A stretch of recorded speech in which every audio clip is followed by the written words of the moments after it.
بڕیارە یانزەی مانگی داهاتوە وڵاتیان عێراق و هەرێمی کوردستان دەنگ بدەن بۆ هەڵبژاردننی 329 ئەندامی پەرلەمانی عێراق کە نوێنەرایەتیان بکەن بۆ 4 ساڵی ئایندە و لە ڕێگەیانەوە نەخشەی سیاسی و حکومڕانی عێراق دابڕێژێتەوە. دەنگدەرانی هەرێمی کوردستان چاویان لە بەڵێن و پەیمانی لیست و کاندیدەکانیانە تا بزانن کێن و چ لایەنێکن کە ئەتوانن کێشەکانی نێوان هەرێم و بەغداد چارەسەر بکەن. لە خولی پێشوو پەیوەندیەکانی هەرێم و بەغداد بەرزونزمی زۆری بەخۆبینی، سارد و گەرمی زۆری بەخۆبینی. کێشەدارایەکان بە چارەسەر نەکراوی ماونەتەوە. لە ناوخۆی هەرێمی کوردستانیش لەگەڵ نزیکبوونەوەی ڕۆژی دەنگدان بانگەشە چڕوپڕ بۆتەوە. جگە لە پەیوەندیەکانی هەرێم و بەغداد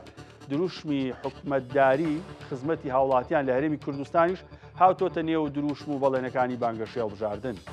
قوبا تاڵەبانی سەرپەرشتیاری بازنەی بانگەشەی هەڵبژاردننی یەکێتی نیشتیمانی کوردستان لە هەولێر دەڵێت یەکێتی بەڵێنی ڕاستکردنەوەی ڕێڕەوی حکومڕانی لە هەرێمی کوردستاندا و دەیکات. دەژڵێت تەنها یەکێتی پاڵپشت بە دەنگی جەماوەر و خەڵکی کوردستان دەتوانێت لە بەغداد بەهێز بێت. یەکێتی ئێستا سەرۆکێکی بەهێزیە و دەتوانێت بڕیاری یەکلاکەرە و کاریگەر بدات. هاوسەنگی هێزی بۆ کوردستانیش گەڕاندەوە.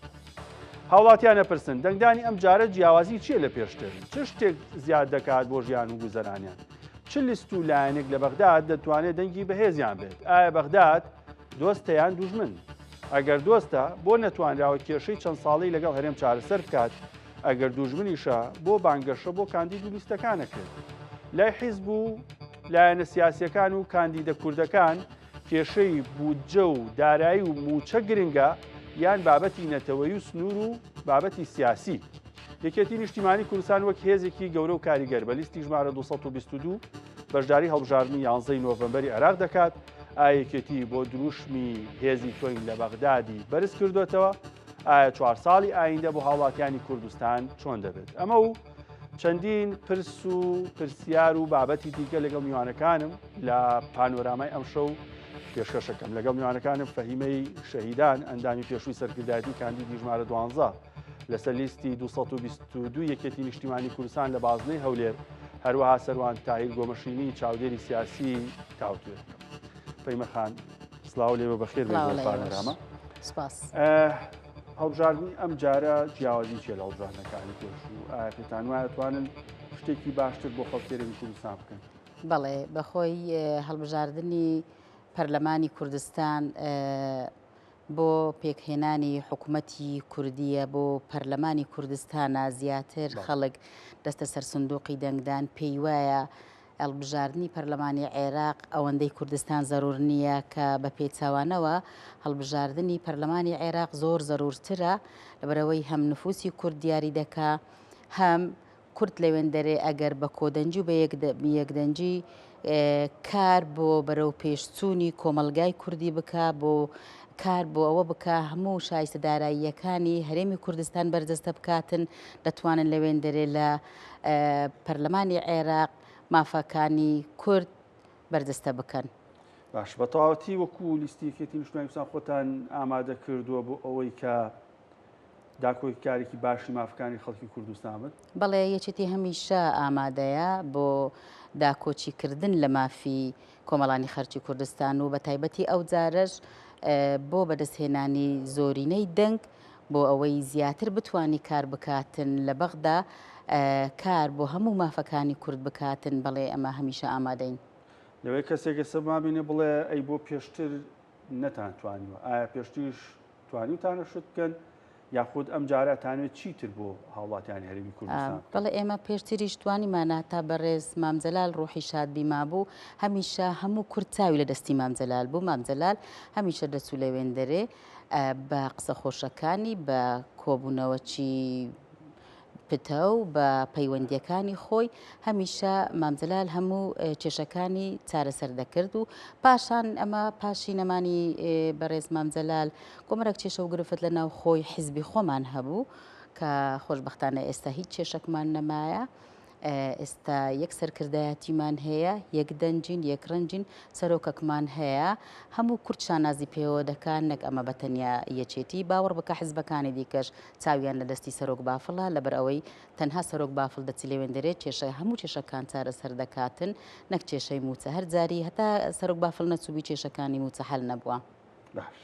پەیمەخانیەمە وڵات مەبەستمە لەسەر هەندێک بابەتی پێویست بە ژیانی خەڵکیش پرسیار بکەم بەڵام لەگەڵ سەروان تاهیر گۆمەشینی چاودێری سیاسی لە هەولێر کە مامۆستای زانکۆیە لەسەر ئەم بابەتە گفتوگۆکەم. کاک سەروان، مامۆستا سەروان سڵاو لێبێ. جیاوازی ئەم هەڵبژاردنە لەگەڵ هەڵبژاردنەکانی پێشووتر بۆ خەڵکی هەرێمی کوردستان و عێراقیەکان چییە؟ هیچ جیاوازیەکەیە؟ بەڵێ بەناوی خوای گەورە سڵاو لە بەڕێزت و لە میوانە بەڕێزەکەت و سڵاو لە بینەرانی بەڕێزی کوردستان کوردستان نیوزیش. هەڵبەتە جیاوازی لە نێوان هەڵبژاردنێک بۆ هەڵبژاردنێکی دیکە بێگومان هەیە لەبەرەوەی هەر 4 ساڵ جارێک جیلێکی دیکە کۆمەڵک وەکوڵە جەنەرەیشنێکی تازە دێتە پێشەوە دێتە گۆڕەپانی دەنگدان و دوایەوە ئاسۆی بینینی خەڵکی دەنگدەریش هەمیشە فراوانتر دەبێ و وردەکاریەکانی بەرەو پێشچوون لە مەسایلی دیموکراسیەت قوڵتر دەبێتەوە. بۆ ئێمە گەر سەیری هەڵبژاردنەکانی پێشووتر بکەین لەگەڵ ئەو هەڵبژاردنەی ئێستا جوانتر دەزانین کە دەنگ و ڕەنگی ئێمە لە بەغدا چەند کاریگەرە چەند گرنگە. ئێمە لە ساڵی 2014ەوە هەمیشە لەگەڵ بەغدا لە ململانەی هەم سیاسی هەم ململانەی با بڵێم ئابووری و تەنانەت ئیداری دابووین. بۆیە هەبوونی نوێنەری باش و نوێنەری زۆر لە بەغدا و لە پەرلەمانی عێراقی وا دەکات تۆ دەنگت ڕەنگت سنگت لە بەغدا زیاتر و زۆرتر و بەهێزتر بێت. دەبێ ئەوش لە بەرچاو بگرین. دوو سەردەممان هەیە، سەردەمی ڕەوانشاد جەنابی مام جەلال و سەردەمی دوای جەنابی مام جەلال. ئێمە کاریزمایەکی گەورەی کوردی نەک هەر بە تەنها یەکێتی لە ناو قەوسە لە بەغدا هەبوو. زۆر جار ئاریشەکانی تشریعی، ئاریشەکانی تەنفیزی، ئاریشە دەستوریەکان لە بەغدا پیاوێک هەبوو کە سەمامی ئەمان بوو، کە پیاوێکی لێزان بوو، زۆرزان بوو، سیاسەتمەدارێکی گرنگ و دەیتوانی زۆربەی زۆری کێشەکان بە ڕەنگە بە تەلەفۆنێک چارەسەر بکە. بەڵام سەردەمی دوای مام جەلال سەردەمێکی دیکەیە. دەبێت زۆر باش ئەوە بزانین لەو سەردەمەدا پێویستمان بەوەیە کە دەنگ و ڕەنجی کورد لە بەغدا زۆر بێ و دەنگ و ڕەنجی ئەو کەسانی کە دەستنە پەرلەمانی بەغدا بە هەموو پێکهاتە جیاوازیەکان و لە هەموو تایبەتمەندیەکان زۆر زۆر گرنگترە ئەلەو ڕۆدا وەکو لە پێشتر. جیاوازێکی دیکەش دەبینی لە نێوان پەرلەمانی هەڵبژاردن بۆ پەرلەمانی کوردستان و هەڵبژاردن بۆ پەرلەمانی عێراقی. ئێمە لە ناو خۆماندا لە پەرلەمانی کوردستان و ئەنجومەنی نیشتیمانی هەرێمی کوردستان هەمیشە چەند کورسیەک زیاد دەکە یا کەم دەکات لەن هەر هێز و پارتێکی سیاسی، بەڵام شتێکی زۆر لۆکاڵی زۆر ناوخۆییە. 2000 دەنگی کووردە لە ناو هەرێمی کوردستان و لە ناو هەرێمی کوردستان. بەڵام زیادبوونی یەک دانە کورسی لە بەغدا زۆر کاریگەرە لەسەر کۆی پرۆسە سیاسیەکە، لەسەر دەنگدان، لەسەر پرۆژەیەکی تایبەت، لەسەر بڕیارێکی چارە نووساز کە 2000 پەیوەست و پەیوەندە بە هەرێمی کوردستانەوە. لە دوای نەخۆشکەوتنی مام جەلال و کۆچی دوایی جەنابی مام جەلال نەبوونی سەرکردەیەکی کاریزما و کاریگەرە کە نەیتوانی کێشەکان لەگەڵ بەغداد حەلکات. مەبەستەوە بوو بڵێ؟ من لەگەڵ ڕێزم بۆ هەموو ئەوانەی کە لە دوای ڕەوانشاد مام جەلال بوونەتە سەرۆکۆماری عێراق و هەموو ئەو پەرلەمانتارە بەڕێزانەی کە لە خولەیەک لە دوای یەکەکانی پەرلەمانی عێراق چوونەتە پەرلەمانی عێراق. بەڵام هەمیشە قاعیدەیەک هەیە هەموو لەشکرێک، هەموو هێزێک، هەموو فەرماندەیەک، هەموو با بڵێم گروپێک، کۆمەڵەیەک دەناسێتەوە بە سەرکردەکەی، بە سەرۆکەکەی، بە کەسی یەکەم بەوەی کە تیم لیدەرە. تیمەکەمان هەیە، بەڵام لیدەری ئەو تیمە چێ و چییە و چ کاریزمایەکی هەیە. ئەوە لێرە زۆر گرنگە. ڕەوانشاد جەنابی مام جەلال پیاوێک بوو لە ناو هەناوی حداسەکان و لە ناو سروشتی کوردستان و لە چیاکانی کوردستان و لە شار و شارۆچکەکانی کوردستان و لە ناوچە شاخاویەکانی کوردستان و لە مێژووی سیاسی و خەباتی چەکداری و پێشمەرگانەدا هەڵقوڵا بوو، گەورە بوو، گەشەی کردبوو، تەشەنەی کردبوو، 2000 بووە کەسێک کە هەموو ئەو سیفاتانی تێدا بوو کە دەبوایە لە سەرکردەیەکی کاریزمای سیاسی لێزان و زۆرزان و پڕ لە حکمت و معریفەتدا هەبێت. بۆیە هەبوونی مام جەلال ئەو کات زۆر ئاسانکاریەک بوو بۆ هەموو ئەو بەڕێزانەی کە لە بەغدا و لە تیمی وزاری وەکو ئەنجومەنە تەنفیزیەکە یا لە تیمی پەرلەمانتارەکان وەکو تەشریعی کاریان دەکرد. 2000 هەر ئاریشەیەکیان هەبووە ڕەنگە عریشەکەیان دەبردەوە لای مام جەلال. بەڵام کاک سەروان ماوەی چەند ساڵێکە بەڵێ کورسیەکە زۆر گرنگ نییە بەقەد ئەوەی کە ئەو کورسیا لە چی لەسەردا دەنیشێ وەکو عەرەب دەڵێن ئەلمەکان و بالمەکین مەکینەکە زۆر مهمە. بەڵام کاک سەروان ماوەی چەند ساڵێکە ئەوە یەک دوو ساڵیشە خودی کەسەکە سەرکردەیەکی سیاسی کوردستان بەردەوام بەڕێی بەغدادەوەیە کەویش بافڵجاوە تاڵەبانیە سەرۆکیەکێتی نیشتیمانی کوردستان توانیوێتی لە ماوەی ئەم یەک دوو ساڵەی بەردەوامی گفتوەکانی لەگەڵ بەغدادا ئەوەی لێ بخوێنرێتەوە لە ئایندە بتوانێت کەسێکی کاریگەر بێت لە ساحەی سیاسی عێراقا؟ بەڵێ بێگومان پەیوەندیەکانی سەرۆک بافڵ تاڵەبانی زۆر بەرچاوە زۆر دیارە زۆر ئاشکرایە پەیوەندی لەگەڵ هەموو هێز و لایەنە عێراقیەکان بە سنەکان و بە شیعەکان و بە غەیری سنە و شیعەش لە بەغدا پەیوەندیی زۆر باشی دۆستانەیە نەک هەردەوەی کە سەرۆک بافڵ تاڵەبانی سەردانی بەغدا دەکات لێ پێشوازی لێ دەکرێت لەلایەن ئەو ڕێکخرا و حیزب و پارتە عەرەبیە شیعی یان سنیەکانی عێراقی بەڵکو هەمیشە دەبینیت پێچەوانە و سەردانی بەرامبەری شەیە ماڵ و نووسنگەی کاک بافڵ هەمیشە بۆتە جێگای پێشوازیکردن لە بەرپرسانی قیادی لە ئەحزابی شیعی و سنی لە عێراق بۆیە ئەوە هەماهەنگیەکە کاراسانیەکە دروستکردنی پرد و پەیوەندی و جسرێکی زۆر گرنگە لە نێوان هەرێمی کوردستان و لە نێوان بەغدا و دەبێت ئاماژە بۆش بکەین لە سەردەمی کاک بافڵ وەکو سەرۆکی یەکێتی نیشتیمانی کوردستان دەیان ئاریشە لە نێوان ئێرە و بەغدا چارەسەر کراوە هەر لە مەسلەی موچار لە مەسلەی بودجار لە مەسلەی زۆر ئاریشەی دیکە لە سەر مەسلەی کێشەی جوتیاران لەسەر مەسلەی پارەی گەنم لەسەر کۆمەڵێک کێشە لەو بابەتانە سەرۆک بافڵ تاڵەبانی توانیوێتی جێپەنجەی دیار بێ و توانیوێتی کردداری نەک بەس بە ئەقوال بەڵکو بە ئەفعال بتوانێت لەوێدا سەنجی یەکێتی پێگەی یەکێتی و خودی خۆشی وەکو سەرۆکی یەکێتی هەر لە دوانەکانی بەڕێز نووری مالیکی کە پێشوازی لە بەڕێز کاک بافڵ تاڵەبانی کرد ئاماژەی بەوەدا کە کاک بافڵ تاڵەبانی درێژە پێدەری سیاسەتی ڕەوانشاد جەنابی مام جەلالەوە لە ناو ئەحزابی سیاسی لە عێراقدا جێگە و پێگە و مەکانەیەکی تایبەتی بۆ دانراوە و خۆشی وای کردووە کە بەڕاستی ببێتە خاوەنی ئەو پێگە سیاسیە درەوشا و دیارە لە ناو گۆڕەپانی سیاسی عێراقیدا. سەروان مەبەستمە دواتر دڵنیام چاودێرێکی باشی باردۆخی سیاسی هەرێمت کردووە وتارێکی تونند هەیە بەرامبەر بەغداد وتارێکی نەرمیش هەیە بەرامبەر بەغداد کە بەغداد استراتیژێتی کارکردن بێ کامیان گونجاوترە بۆ دۆخی ئێستا هەرێمی کوردستان ئەگەڕێم وڵات بۆ وەڵامی ئەو بابەتە فەیمەخان بابینە سەر بارودۆخی هەرێمی کوردستان نوێنەران کاندیدانی کورد سبەینەکە بوونە پەرلەمانتار ئەتوانن چی بۆ هاوڵاتیانی هەرێمی کوردستان بکەن لە بەغداد یعنی ئەو لەوێ چێوێ بە تایبەت ئێوە وەکو لیستێکێتی نیشتیمانی کوردستان بەڵێ لەوێن دەرێ دەتوانن ئەولەویەت هەمیشە من ناتوانم بە کۆی گشتی هەموو ئەندامانی پەرلەمان قسە بکەم بەڵام ئەندامانی پەرلەمانی یەکێتی هەمیشە لەوێن دەرێ کۆدەنگ بووینە یەکدەنگ بووینە ئێستاش ئەو جارش هەروەکو جاران لەوێن دەرێ هەمیشە پاڵپشتی جەماوەری کۆمەڵانی خەڵکی کوردستان دەبن نەک بە تەنها خەڵکی برێن دەنگ دەرو لایانی خۆمانی وەکو یەکێتی هەمیشە لە خزمەتی هەموو کۆمەڵانی خەڵکی کوردستان دەبن لەوێن دەرێ دەتوانن ئەوان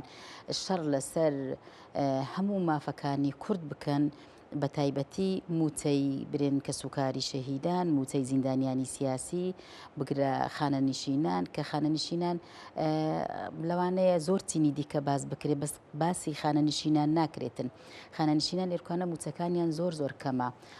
باوەڕ بکە ئەوانەی لە خوار 500,000 دینارینە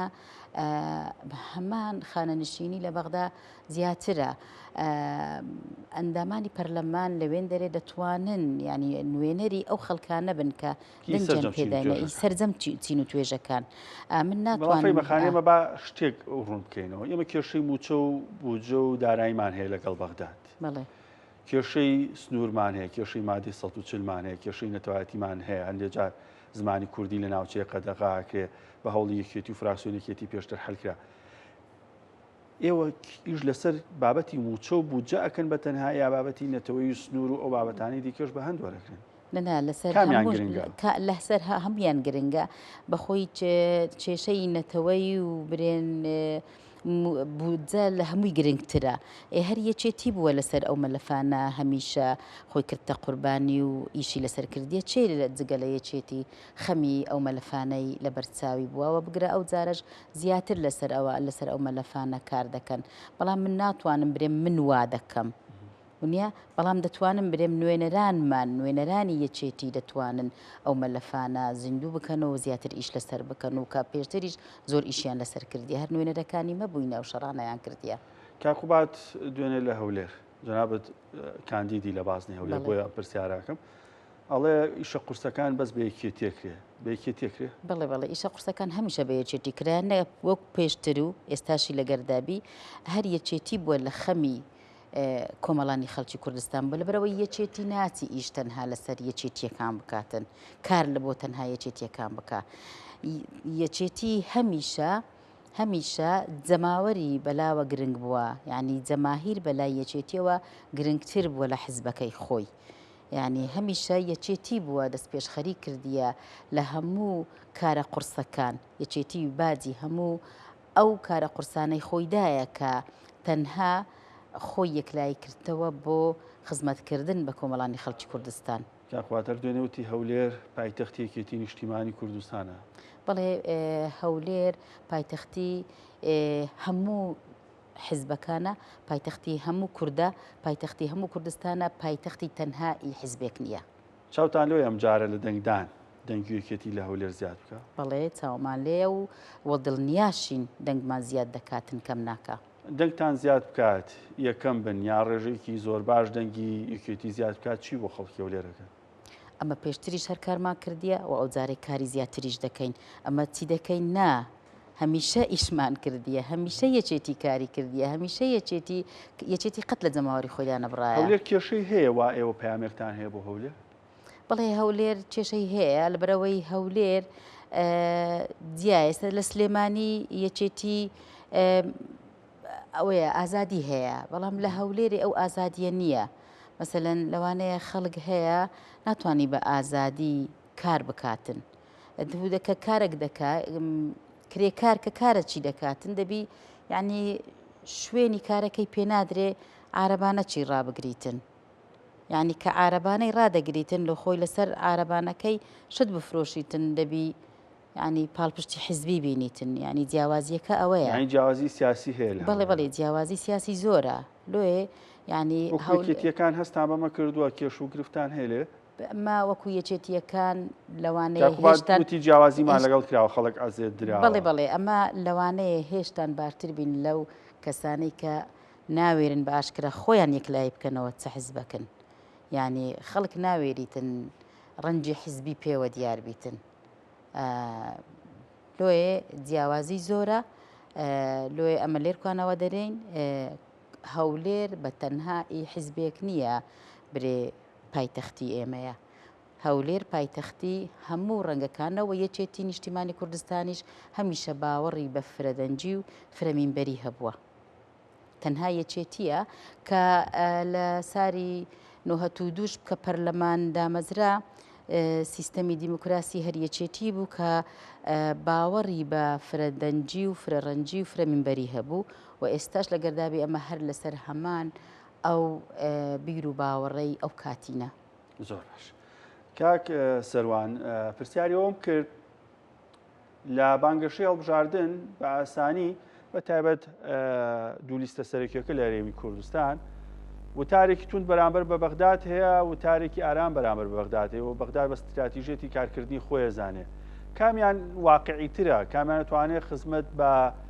کێشەکانی خەڵکی هەرێمی کوردستان پەیوەندیەکانی هەولێر و بەغداد بکە بڵێ من بۆ وەڵامی ئەو پرسیارەی بەڕێستان ئاماژە بە گوتەیەکی باوی ڕەوانشاد جەنابی مامجەلال دەکەم کە کاتی خۆی زۆر جار دەیگوت 1000 کاتژمێر دانوستان بە زمانی شیرین و زمانی گوڵەکە باشترە لە کاتژمێرێک شەڕ دەگومان ئەوە خاڵێکە لای یەکێتی نیشتیمانی کوردستان خاڵێکە خاڵێکی مثبەتە و قسەی لەسەر ناکرێ زیاتر ئێمە باوەڕمان بە سیاسەتی زمانی گوڵەکە و سیاسەتی زمانی شیرین هەیە لەگەڵ نەیارەکانمان چکە ئێمە بۆ زانیاری بەڕێستان و بینەرانی بەڕێزی کورسات نیوزیش یەکێتی نیشتیمانی کوردستان وەکو دژی نییە، وەکو دوژمن دوژمنی نییە، بەڵام نەیار و ململانەی سیاسی هەیە. ئەوەش کارێکی ڕەوایە هەر لە ئەمریکا ڕابگرە تا دەگاتە ئەوروپای شەرق و ئەوروپای غەرب و سکەندەنافی هەموو وڵاتانی دنیا حاڵەتێکی زۆر باوە، حاڵەتێکی لەبارە، حاڵەتێکی زۆر ئاساییە، زۆر یاساییە. شتێکی کە دەمێ باس بکەم هەمیشە ئەگەر لە مێژوو ئاورێک دەینەوە تەماشا دەکەین هەموو ئەو شەڕانەی کە لە ناوچەکە لە کوردستان لە دەوروبەر لە وڵاتانی دنیا ڕووی داوە سەرەتا لە زمانی شەڕ، لە زمانی تۆند، لە قسەکردنی تۆند یا با بڵێم لە تەسعیدی ئیعلامیڕە ڕەنگە تەشەنەی کرد بێ و چەکەرەی کرد بێ و دوجار ڕەنگە گەیشتێتە کاری نەخوازرا و یا ئەوە تا شەڕی لێکەوت بێتەوە. ئەوە حاڵەتێکی دیکە. حاڵەتی دیکە کە ئێمە دەبێت زۆر بە گرنگیەوە تەماشا بکەین قوڵایی استراتیجی ئێمە بەغدایە، نەک هەر لە ساڵی 2014ەوە کە ئێمە کێشەی بوو جەوموچەمان لەگەڵ حکوومەتی عێراقی هەیە جا چێ خەتاکارە و چێ خەتابارە چێ خەتای کردو و چێ دەست پێشخەرە و چێ بنودی پەیوەندیەکان و با بڵێم ئیتفاقەکانی جێبەجێ نەکردووە. ئەویان کارێکی دیکەیە من قسەی لەسەر ناکەم بۆ کۆمەڵانی خەڵکی کوردستان ڕوون و بەرچاو و دیارە، بەڵام ئەوەی من دەمەوێت باسی بکەم ئەوش ئەوەیە کە بەغداد بۆ ئێمە هەر لە دوای ڕوخانی ڕژێمی پێشوو لە ساڵی 2023ەوە بۆتە استراتیژی ئێمەی کورد، نەک هەر وەکو ئەحزاب وەکو ملت سەروان لە ماوەی ئەم چەند ساڵە ئەوە بەدیکراوە لایەنە سیاسیەکان لە بەغداد هەمان تێڕوانینیان هەبێ بۆ هەرێمی کوردستان، واتە ئەوانیش بەم چاوە سەیری لایەنە سیاسیەکان بکەن لە کوردستان. بێگومان ئێوە دەبێت تەماشا بکەین لە دنیای سیاست لەگەڵ دنیای ئابووری اقتصاد تێکەڵەیەکی لێکدانەبراون. هیچ سیاستێک بەبێ اقتصاد ناکرێت و اقتصادی شت زۆر بێ ئەگەر سیاسیانە مامەڵەنەکەی ڕەنگە بتوانانی نەتوانی دەست بە پرۆژە و بەرنامە ریزی بکەی بۆ خۆت. حکوومەتی عێراقی ماوەی چەند ساڵە داوای نەوتی کوردستان دەکات بۆ لەبەرەوەی ژێرخانی ئابووری کوردستان پێکهێناری ژێرخانی بەهێزی دەوڵەتی عێراقیە کە بەغداد سنتەرەکەیەتی. ئەمە یەک حاڵەتی دیکە ئێمە سنوورێکی بەرفراون و دیاریکراومان هەیە لەگەڵ دەوڵەتی سووریا، لەگەڵ دەوڵەتی تورکیا، لەولایە لەگەڵ دەوڵەتی ئێران. ئێمە سێ دەوڵەت لە ناو لە هەرێمی کوردستان ئێمە دراوسێی دەیان میل و کیلۆمەترین لەگەڵیان کە دوجار ئەوە گرنگە بۆ سەروەر و سیادی عێراقی. وایە هەرێمی کوردستان بە نەزەر عێراق گرنگە و عێراقیش بە نەزەر هەرێمی کوردستان گرنگە. دوو پارچەی لێک جیانەکراوە، دوو پارچەی پەیوەست و پەیوەند بە یەکتر کە ئێمە ناتوانین بەبێ بەغدا هەنگاوەکانی خۆمان وەکو دەمانەوێت هیچ کوردێک نییە حەزی لە سربەخۆیی نەبێ و پێی خۆش نەبێ و خەونی سربەخۆیی نەبێ، بەڵام سربەخۆیەک کە ممکن بێ کە بکرێ کە بکرێ کە بگوترێ کە ڕێگای تێبچێ کە شیاو بێ کە بتوانین لە هەلومەرجە جۆپۆلیتیەکە، هەلومەرجە سیاسیەکە، هەلومەرجە دەستوری و قانونیەکە ئێمە بتوانین ئەو حاڵتە جێبەجێ بکەین. لە ناو حیزبە کوردیەکان من بەڕاستی یەکشت دەمەوێت زۆر بە گرنگیەوە مامەڵەی لەگەڵ بکەمەوە، سەیری بکەمەوە بۆ بینەرانی بەڕێزی کورسات نوێزیش لێرەدا ڕوونی بکەمەوە. من هەمیشە لەگەڵ ئەقوال نیم ئەوەندەی کە لەگەڵ ئەفعالم بە دروشم هیچ ناکرێ. دروشمەکانمان تا سیاسی زۆرترین هەڕەشەی هەبووە کامیان زۆرتر فعلی هەبووە لە ماوەی ئەم چەند ساڵەیە لە ماوەی ڕابردووە کە خزمەتی خەڵکی هەرێمی کوردستانی کردەوە. بێگومان ئێمە دەبینین هەر کاتێک کە هەر هەرشەیەک لە هەرێمی کوردستانەوە لەسەر میدیا کوردیەکانەوە لەسەر شاشە و مینبەری تەلەڤیزیۆنە کوردیەکانەوە کە لە عێراقی کراوە، لە بەغدا کراوە، لە ئەحزابی شیعە کراوە، لە سنووری حەمرین بەدواوە کراوە، بۆتە مای کۆمەڵێک سەرێشە و کۆمەڵێک چەرمەسەری بۆ ئێمەوە هەرێمی کوردستان. دوزارش هەرەشەکان بە تەنها ئەقوال بوونێ هیچ هەرشەیەک لە زمانی ئەقوالەوە نەگوازراوەتەوە بۆ ئەفعال، چونکە ئێمە هەمومان ئیرادەی خۆمان، هێزی خۆمان، سنجی خۆمان، قورسایی خۆمان دەزانین لە هیچ شەڕێکیش لەکرد شەڕەکە شەڕی نابەرابەر بێ لەو شەڕ نەکرێ باشترە. دوزار خەڵکێکی زۆر لە هەرێمی کوردستان پێویستی بە ئارامیە دوای ماندووبوونێکی زۆر، پێویستی بە موچەیە دوای لێبڕانێکی زۆر، پێویستی بە دامەزرانە دوای ئەوەی کە کۆمەڵێک جیل و جەنەرەیشنی تازە دێنە پێشەوە و دێنەوە مەیدانی کارکردن. بۆیە یەکێتی نیشتیمانی کوردستان بەرپرسانە لەگەڵ مەسەلەی عێراقی سەروبەند دەکا و مامەڵە دەکا، چونکە ئێمە قوڵایی استراتیجیمان بەغدایە هەموو ئەو شتانەی کە ئەمڕۆ لە هەرێمی کوردستان بە گرنگیەوە سیر دەکرێن و دەبێت سیر بکرێن و لە ڕۆژانە لە واقعی هەرێمی کوردستان ڕابەدی دەکرێ و بەرچاومان دەکەوێت پەیوەستن و پەیوەندن بە بڕیارەکان کە لە بەغداوە دەردەچن هەر لە بودجە و هەر لە موچە و هەر لە مەسەلەی دامەزراندن و ڕێخستنی هێزی با بڵێم ئەمنیەکان و دوجار مەسلەیەکی زۆر گرنگتر هەیە مەسلەی ناوچە کێشە لە سەرەکانی دەرەوەی سنووری ئەتوانێت کێشەی موچە بودجەوە 10 ساڵ زیاترم کێشەیە هەیە ساڵ بە ساقوڵترە بێتەوە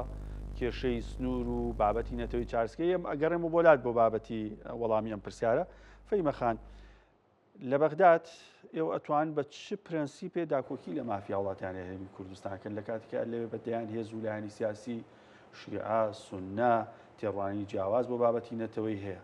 ئایا بابەتی دەستور بنەماتان یاخود ڕێگەیەکی تر هەیە بۆ چارەسەرکردنی بابەتان بەڵێ هەم بابەتی دەستور لە گۆڕێ هەیە خۆ دەستور لە دەستوردا هاتیە کە مافەکانی کوردی تێدا دیاری کرایە خاڵبندەکان من ئێستا لەبەرم نییە برێم وایە بەڵام هەمیش دەبی لە ڕێگای پەیوەندیەکانەوە کە پەیوەندیەکانمان لەوێن دەرێ لەگەر بەغدا تا چەند خۆشە تا چەند باشە تا چەند بە قسەمان دەکەن هەمیشە سەرۆک بافڵ کە لە دوای بەڕێز مامزەلال ئێمە سەرۆک بافڵ جێی سەرۆک مامزەلالی گرتیتەوە کە دەچی لەوێن دەرێ بە عیلاقاتەکانی خۆی و بە پەیوەندیەکان و کە خۆی ماندی دەکاتن و وەکو برێن لەبەر چاوی خەڵکیش دیارە کە هەمیشە سەرۆک بافڵ هەوڵی دەداتن خۆی ماندی دەکات چارەسەری کێشەکان دەکاتن و ئەو جارەش هەم بە یەکدەنجی سەرکردایەتی خۆمان و وەکو یەکێتی و هەم سەرۆک بافڵ بە پەیوەندیەکانی خۆی کە لەوێن دەرێ هەمیشە پەیوەندیەکانی خۆی بەرەو باش دەباتن و هەمیشە کار لەسەر ئەوەی دەکا بتوانی هەر کێشەک هەبی لە بەغدا بتوانی چارەسەری بکاتن یەکێتە لە قوڵای استراتیژیەتی ئێمە بەغدادە ئەتوانین لەوێ بە گفتوگۆ کێشەکانمان چارەسەرکەین بەڕێز شەڵی لەسەر بابەتی دەستور ئایا بەغدا دۆستە یا دوژمنە بە چ چاوێکیەوە لە بەغداد ئەڕوانن بەغداد ئەمە هەمیشە ئەگەر برین دۆستە ناتوانین تا سەتاسەتی برین دۆستە لەبەرەوەی ئەگەر دۆستە لۆ کێشەی موچە هەیە ونیە و ناشتوانین برین دوژبنە لەبەر ئەوەی کە ئەگەر دوژمنە چۆن ئەدی کێشەکان چارەسەر دەکرێن لەوێن دەرێ بەڵام دەتوانین برین بە کۆدەنجی و بە یەکدەنجی کورد نەک هەر تەنها یەکێتی بە کۆدەنجی و یەکدەنجی کورد کێشەکان چارەسەر دەبن و یەکێتیش هەمیشە کە لە خەمی خەڵکە لە خەمی کێشەی موچە و هەموو شایستە داراییەکانە لە ڕێگای عیلاقاتەکانی خۆی دەتوانیتن لەوێن دەرێ قەناعات بە بەغدا بینیتن هەمیشە کە کاک بافڵ دەچی لەوێن دەرێ ئەو دەتوانی چارەسەری کێشەکان بکا لەوێ لە ڕێگای عیلاقاتەکانی خۆی کەواتە ئەوە من دەتوانم برێم نە دۆستە نەدوژبنە برەوەی ئەگەر برێم دۆستە هەر ڕێژەیە ئەگەر برێن دوژمنی شەهر ڕێژەیە چونکە کەکسەی ما بکات بینەرای پرسیاریەوە بک بڵێ ئەی بۆ پێشتری کێتی ئەمەی نەکردو پێشتری یەکێتی بەتابەت لە ماوەی 10 ساڵی ڕابردوو لە 2014 تا 2 ساڵ پێش ئێستا دۆخێکی سەختی داراییە بۆ یەکێتی پێشتر هەتا سەرۆک مامزەلال مابوو هیچ کێشەک نەبوو بگرە هەموو کورد بگرە هەموو عێراق بە تەواوی یعنی چاویانە دەستی بەڕێز مامزەلال بوو تەمەشای گوتارەکان و گفتارەکانی مامزەلالیان دەکرد پاشیوی ئەمە بە خۆمان کێشەمان هەبوو لە ناوە خۆمانی یەکێتی کێشەمان هەبوو کێشەی زۆرمان هەبوو بەڵام ئێستا خۆشبەختانە ئەو کێشانە نەمان ئەو کێشانەمان نەمایە لۆیە ئێستا ئەمە دەتوانین ڕاستە پێشتر لە ماوەی 10 ساڵ ئەمە نەمانتوانێت بە تەواوی ئەمە هەمیشە کێشەکان یعنی ئەمە ئەوەک بووینە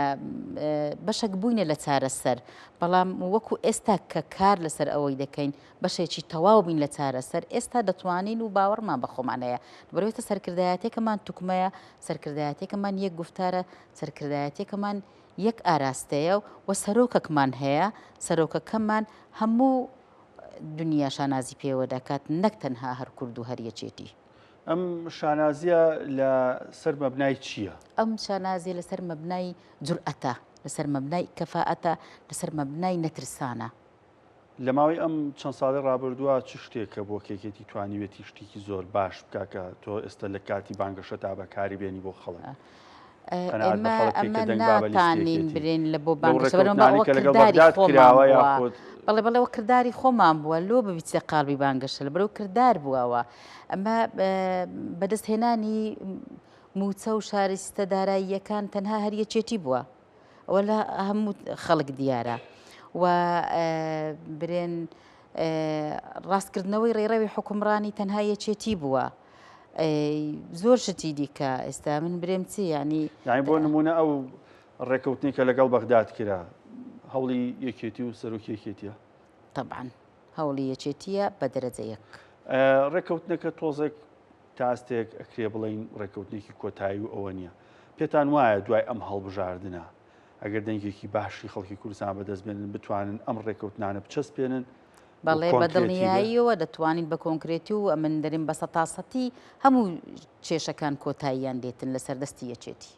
بای لە نێو پێکاتی لیستەکانتانە خەڵکی شارەزا و پسپۆڕ و بەتوانای ئەوەی تیا بۆ هەموو سێکتەرەکان بابەتی یاسایی سیاسی ئابووری لیستی یەکێتی بەڵێ هەموو جۆرەکمان هەیە هەر کەسە بەپێی اختصاصی خۆی هەر کەسە بەپێی اختصاصی خۆی بربژێر کرایە و هەمووشیان کەسی باشن و هەمووشیان لە خۆیان ڕادەبینن و هەمووشیان ئەگەر دەربچن نوێنەری ئەو کاتی بە پێی نسبەی مشارەکە ڕێژەی کورسی چەند دەنگە نوێنەری ئەوەندە خەڵکەی دەبن و بە دڵنیاییەوە نوێنەرەکی ڕاستەقینەی کۆمەڵانی خەڵکی کوردستان دەبن. فەیمەخان ئێستا خەڵکێک لە هەولێر ئەڵێ لایەنی تر هەیە کاندیدی تر هەیە بانگەشەی وا کاگەر ئەوان نەبن هەرێمی کوردستان نامێنێ ئەسڕێتەوە ماتەسیمان لەسرە ئەگەر دەنگ بابە ئێوە ئەم ناتوانن دیفاع بکەن کی ئەتوانێت دیفاع لە هەولێر و هەرێمی کوردستانکە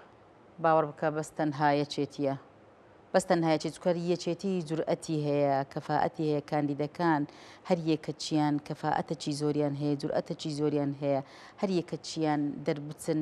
جێگای متمانەی خەڵک بن دەتوانن یعنی کار لەسەر هەموو ئەو کێشە بەجێماوانە بکەن لە بابەتی نەتەوەی و موچۆ بەڵێ لەسەر هەموو بابەتەکان زۆر باش مامۆستا سەروان لە بابەتی بەغداد پرسیارم کرد ئایا کێشە داراییەکان بەو قوڵی کە هەیە کێشە نەتەوەیەکان کێشەی سنوور کێشەی مادەی 140 بەهێزێکی وەکوی کێتیە توانێت حل بکرێ بێگومان بۆ پرسیارەکەی جەناب بۆڵین پرسیارەکەی جەنابێت ئێمە شتێک بەبیر بەڕێستان و بەبیر بینەرانی خەڵکی کوردستان و بینەرانی بەڕێزی کورساتنیوسیش دێنمەوە هیچێتی بۆ تاوانبار دەکرا کە داوای ڕادەستکردنەوەی نەوتی دەکرد بە بەغدا و بە کۆمپانیای سۆمۆ بەڵام دوجار دەرکەوت ئەو بیرۆکەیە ئەو ڕێڕەوە ئەو لێکدانەوەیە دروستتر و ڕاستتر دەرچوو کە هەموو ئەحزابی سیاسی لە هەرێمی کوردستان بە یەمین و یەسار و بە گشت ڕنگ و دەنگەکان گەیشتی ناو دەرەنجامەی کە بەڵێ نەو دەبێت تەسلیم بکرێتەوە بە حکوومەتی عێراقی بۆ پێی ئەو اتفاقی کە کرای اتفاق سێ قۆڵێکی نێوان حکوومەتی عێراقی و هەرێم و کۆمپانیا نەوتەکان و دوجار نەوتی هەرێمی کوردستان ڕادستی کۆمپانیای سۆمۆ کراوە کە بینیمان لەو اتفاق و وردەکاریەکانی لەو گرێبەستە لەو پرۆژەی با بڵێم ڕادەستکردنەوەی نەوت ئەمە حاڵەتی دووەم یەکێتی نیشتیمانی کوردستان هەمیشە بانگەشەی ئەوەی دەکرد یا با بڵێم داوای ئەوەی دەکرد کە ئێمە دەبێ هاوکار و پشتیوان بین لە حکوومەتێک کە ئێمە خۆمان تێیدا بەشدارین و خۆمان وەزیرمان هەیە خۆمان کۆمەڵێک پلەی ئیداریمان هەر لە وەکیلی وەزیر و هەر لە بەڕێوەبەری گشتی و ڕاوێژکار و ئەندامانی پەرلەمان لە دیوە تەشریعەکەیدا و سەرۆکۆمار لە پشکی کوردەوە کورد پێویست ئێمە لەگەڵ حکوومەتە بەشدار بین هاوکار بین هەماهەنگ بین بۆی بتوانین هەم بە زمانێکی شیرین و بە زمانی گوڵاکە وەکو باسمان کرد بتوانین دەستکەوتەکانی حکوومەتی عێراقی بە دەستکەوتی خۆمان بزانین چکە خۆمان بەشێکی لەو حکوومەتە ئێمە ناکرێت لەگەڵ حکوومەتێکە بەشدار بین و بەڵام هەمیشەش لە سێرەی تفەنگەکانمانەوە تەقە لە حکوومەتە بکەین کە خۆمان بەشدار بین بیرمانە تێ لە ساڵی 2023 و لە دوای ڕوخانی ڕژێمی پێشووی سەردەمی دیکتاتۆریە لە عێراق خودی ڕەوانشاد جەنابی مام جەلال و کاک مەسعود زۆر هاوکار بوون و بەردەوام لە بەغدا بوون و ئێمەی کورد لە نووسینەوەی دەستوری عێراقی هاوکار و با بڵێم هەماهەنگ و کاریگەریی زۆر بەهێزمان هەبوو بۆ نووسینەوەی دەستور ئەو دەستورە تا چەند جێبەجێکرا و تا چەند جێبەجێ نەکرا ئەوە مۆزوعێکی دیکەیە دەکرێت کەم تەرخەمیەکان بدۆزینەوە دەستنیشانیان بکەین هێڵە سوورەکان دیاری بکەین بەڵام ناکرێت ئێمە ئێستا ئەو حکوومەتەی کە خۆمان بەشدارین و تەشکیلمان کردو و ئەو دەستورەی دامان ڕێستا بین بە ناوی سیاسیەکی یا بەڵێ سیاسەتێکی جیاکاری هەرەشەی لێ بکەن و تەقی لێ بکەین بۆیە بەڵێ من پێم وایە یەکێتی نیشتمانی کوردستان دەتوانێت ئەگەر هێزی لە بەغدا زیاتر و زۆرتر بێ دەنگدەرانی ئێمە بەشداریی فراوانتر و کاریگەرتریان هەبێ و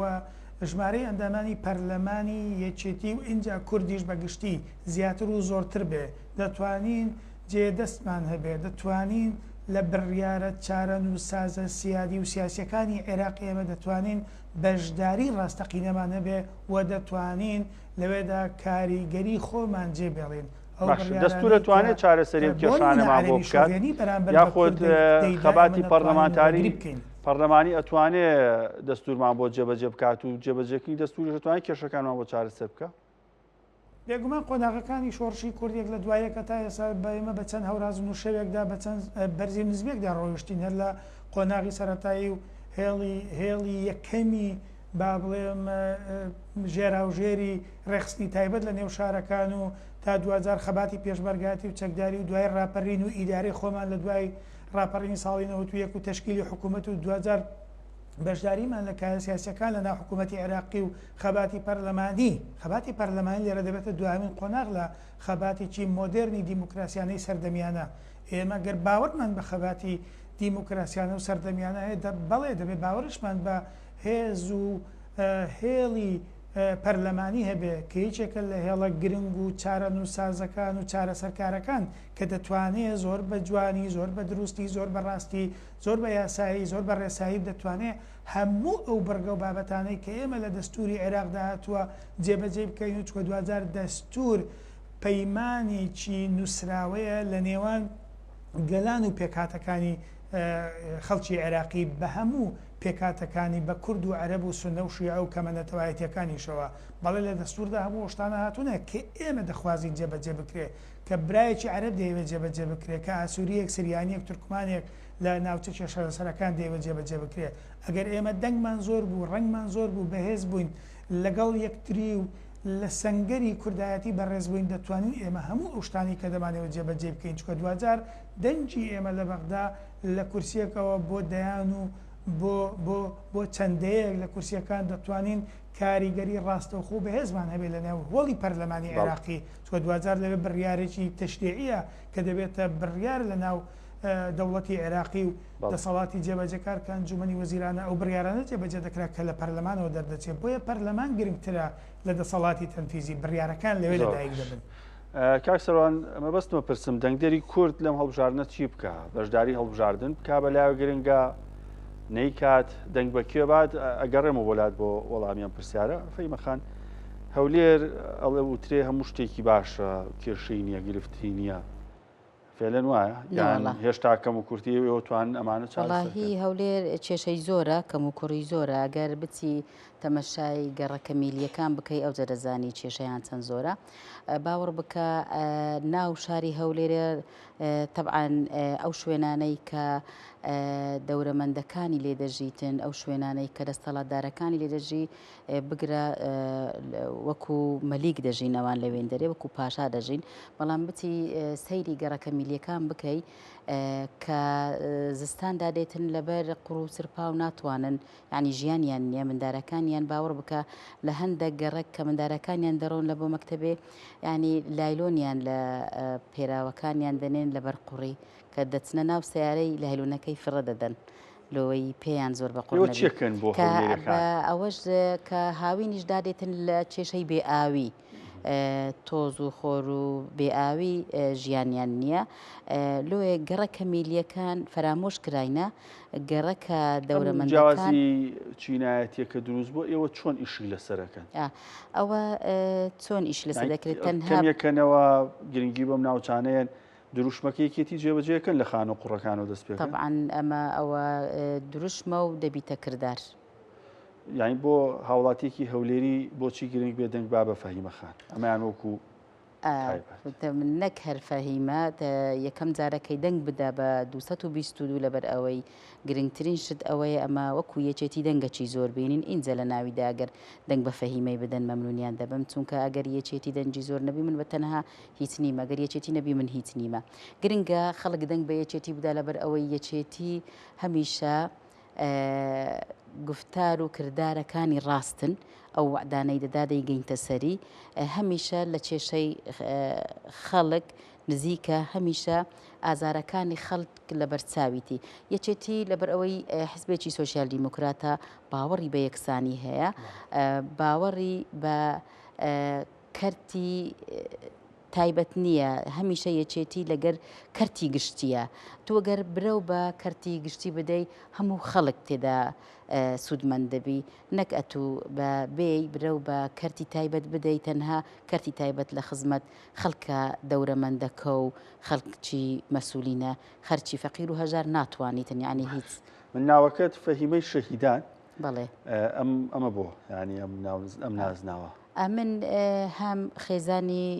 شەهیدەکی برێن هەشتایەکانم هەم خۆم زیندانی سیاسیمە بەڵام ئەو ناوم بە ناوی ئەوەی نییە کە من خێزانی شەهیدەکەمە و ناوم لێیە من نزیکەی 20 ساڵ لە بەڕێبەراتی شەهیدان دەوامم کردیە خزمەتەکی زۆرم بە کەس و کاری شەهیدان کردیە کەس و کاری شەهیدان ئەو نازناویان لە من نایە زۆر بە خۆشحاڵی ئەوە چیان بۆخی بەڵێنی چیان پێیت من وەکو کاری پێشینەم داواکاریەکەیە موچەی شەهیدانی سەربەرزی شەهیدان لەگەڵ بەغداد هاوتا بکرێت ئەو لەوێت تەبێمیشە ئەوە کاری من دەبی لەوێن دەرێ لەبەر ئەوەی من بەخۆم بەدەست ئەو کێشەیەوە زۆر خەفەتی دەخۆم چونکە من لە نزیکەوە هەموو کەس و کاری شەهیدان دەناسم لینکە چی باشم لەگەریان هەیە 17 سال لەسەر یەکتری خزمەتم کردیەوە چەند ساڵەکە کرد بوومە ئیجازە موتەی شەهیدان لە 250,000 دەست پێ دەکات تا 4 ملیۆن و نیوی شەهیدی هاوڵاتی 250,000 شەهیدی جینۆسای 450,000 شەهیدی سەنگەر 500,000 ماباقی پلەکەیتی ئەگەر خێزاندار بی 550,000 ئیتر بە پلە لە شەڕی لەسەر بکەیت بەڵێ ئەوە کاری من دەبی و پێشتر هەمیشە ئەوە خزمەتکردن بە کەس و کاری شەهیدان کاری من بووە ئەو جارش کاری من ئەوە دەبیتن کارکردن لەسەر ئەوەی کە موچەی شەهیدانی کوردستان هاوتەی موەسەی شوهەدای بەغدا بکرێتن برەوەی ئەو جیاکاریە نامینێتن لەوێن دەرێ کاک سەروان پرسیارم کرد دەنگدەری کورد چی بکات لەم هەڵبژاردنە گرنگە بەتایبەت بۆ 4 ساڵی ئایندەی خۆی دەنگ بە کوێ بات بڵێ بێگومان من ڕای شخصی خۆم وایە دەبێت دەنگدەری کورد دەنگ بدا چکە ئێمە هەمیشە دەبێت ئەومان لە بەرچاو بێ و لە بیرمان نەچێت کە دەنگدان و دیموکراسیەت هەڵبژاردن و دیموکراسیەت دوانەیەکی بەیەکەوە گرێدرا و لێکجیانەکراون ئێمە کاتێک کە ئیدعای دیموکراسیەت دەکەین و پێمان وایە بە دیموکراسیەت دەتوانین هەدەفەکانی خۆمان بەرنامەکانی خۆمان دەستەبەر بکەین دەبێت لە ڕێگای سندوقی دەنگدانەوە بەڵام لێرەدا پرسیارێک هەیە تا چ ئەندازەیەک ئێمە دەتوانین یا توانیومانە متمانە لە نێوان دەنگدەر و هێزی سیاسی یا پارتی سیاسی بهێڵینەوە یا وا بکەین ئەگەر دەنگدەر لە هێزە سیاسەکان لە پارتە سیاسەکان لە ڕێکخراوە سیاسەکان نیگەران بوون لەبەر چەند هۆکارێک نیگەران بوون یەک لەو هۆکارانە ئەوەیە بەڵێ پێویست ناکە ئێمە دەنگ بدەین لەبەرەوەی دەنگ بدەین یا دەنگ نەدەین قانونی دەنگدان هەر وەکو خۆیەتی نا ئێستا وەکو خۆی نییە بەتایبەت لەو سیستەمی دیموکراسی کە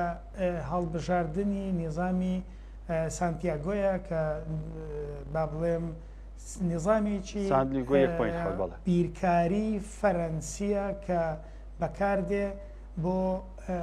هەڵبژاردن لە عێراق ئێستا کاریگەری ڕاستەوخۆی لەسەر پاچی یا دروستی هەڵبژاردن دەبێت ئەمە لەلایەک لەلایەکی دیکەدا دەبێت فیەکان ئێمە بین خاڵبەندی بکەین و بەش بەشیان بکەین ئێمە سێ جۆرە دەنگدەرمان هەیە دەنگدەرێکمان هەیە کە دەنگدەری هێزێکی سیاسی دیاری کراوە لایەنێکی دیاری کراوە پێی وایە لە ڕێگای ئەو هێزە سیاسیەوە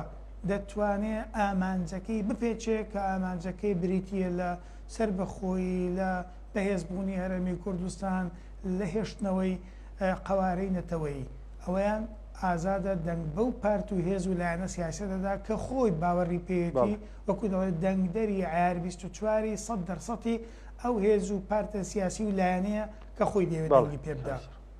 پۆلەی دووهەم پۆلێنێکی دیکەمان هەیە ئەوانە کە زویرن کە نیگەرانن کە دەنگ نادەن یا دەنگدەری حیزبێک بوونە دەنگدەری لایەکی سیاسی بووینە ئێستا دەنگ نادەن بۆ دەنگ نادەن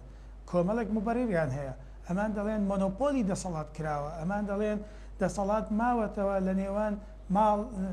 ماڵێک یا چەند ماڵێک و چەند بنەماڵەیەک و چەند ناوچەیەک و چەند کەسێک لێرەدا ئەگەر هەڵبژاردن بکەین یان نەکەین پەرلەمانتەر هەر لەوەیە فڵان هەر لەوەیە مەسئولیت هەر لەوەیە من داوا دەکەم لێرە لە هەموو زابانەی کە ئێستا بانگەشەیەکی هێمنانەی دیموکراسی دەکەن بابێن مەسئولیەتیش بڵاو بکەینەوە بەسەر هەموو ئەو خەڵکە تێکۆشەرانەی کەشایەنن. زۆر باش سێهەم ئەوانەیە کە ئێمە جیلێک یان نەوەیەکی تازە پێگەیشت و دێتە گۆڕەپانی دەنگدان چکە 4 ساڵ پێش ئێستا ڕەنگە تەمەنی 18 ساڵی نەبووە بەڵام ئێستاکە 4 لە دایک بوو 4 ساڵی جیاجیا دێنە مەیدانی هەڵبژاردن دەنگ دەدەن. ئەوانە دەبێت بە فکرێکی نوێ بە ڕێگایەکی زۆر سەلیم بۆیان ڕوون بکرێتەوە هەڵبژاردن بۆ زۆر باشە بۆی هەموو پێکەوە بەشدار بین تا بتوانین بگەینە ئەو ئامانجێکە خۆمان دەمانەوێت. بەڕێ سەروان تایر گۆمەشینی مامۆستای زانکۆ لە هەولێر زۆر سپاس. فەهیمەی شەیدان کاندیدی ژمارە 12 لەسەر لیستی 222 نیشتیمانی کوردستان لە بازنەی هەولێر زۆر سپاس فەهیمەخان بە هیوای سەرکەوتن بە بەڵێنانی کە لەسەر مێزی پانۆرامایە ئیشەڵا سەرکەوتوبیت و دوای چەند ساڵێک چاوپێکەوتن کەینەوە کە جێبەجێ کرابێت. بینەرانی پانۆراما ئێوەش هەر شاد.